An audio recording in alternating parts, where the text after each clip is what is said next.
ఇప్పుడు మీకైతే ఒక రెసిపీ చూపిస్తాను.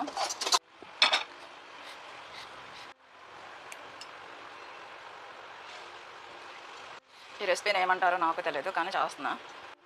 మీరు ఏమంటారో కామెంట్ బాక్స్లో తెలపండి. అయితే కూరగాయ ముక్కలు, క్యాబేజీ, క్యాలీఫ్లవరు,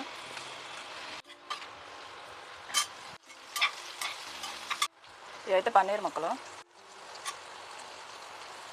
ఇది పెద్దగానే కోసం, ఎందుకంటే చిరిగిపోతున్నాయి. మనం ఇంట్లో చేసుకుంది కదా పన్నీరు, అందుకని అనమాట. కొంచెం శనగలు అనమాట. ఇప్పుడు బాగా ఆగాలన్నమాట. ఇందులో ఉప్పు, పసుపు, కారం అన్నీ వేసేస్తాను.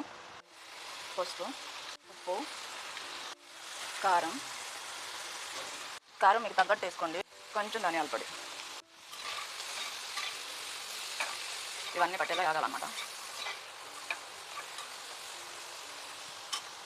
ఇది చికెన్లో గ్రేవీ పోసేస్తున్నాను. చికెన్లో వాటర్ ఉడకేస్తే వచ్చింది కదా, అవి తీసేస్తాను అనమాట. కొంచెం చికెన్ ఫ్రై చేస్తున్నాను కదా అని కొంచెం ఇందులో కొంచెం పుదీనా, కొత్తిమీర. ఇప్పుడు మీకు ఈ రెసిపీ ఏంటో చెప్తాను వినండి. వేసేసాం కదా అన్నీ. ఓకే,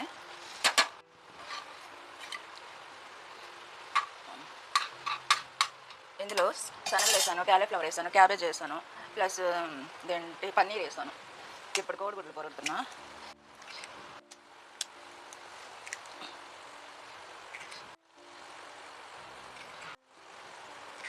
అదనమాట. మూత పెట్టేద్దాం, కొంచెం ఇది మగ్గిపోద్ది అనమాట. దీన్ని తిప్పుదాం, మరీ పెసర చేయొద్దు గుడ్డుని. అదనమాట.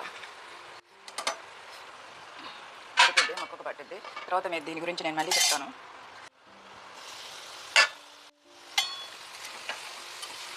అదనమాట.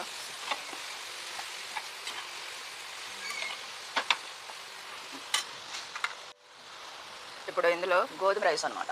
గోధుమ రైస్ ఇందులో వేసేస్తున్నాం.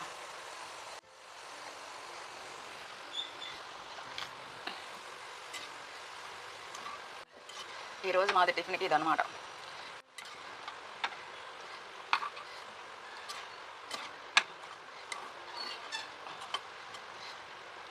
యాక్చువల్లీ అయితే నేను గోధుమ రైస్ నేను ఇప్పుడు వండలేదండి, ఎందుకంటే నేను రాత్రి వండాను. అయితే కొంచెం మిగిలింది, దీన్ని ఏం చేయాలని ఆలోచించాను. ఇలా చేస్తే బాగుంటుందని చేసేస్తాను అనమాట. కానీ చాలా బాగా కుదిరింది. టేస్ట్ ఎలా ఉందో చూద్దాము, కానీ ఇది మగ్గాలి బాగా. బస్ సూపర్గా ఉంది. కొంచెం నెయ్యి వేద్దాం.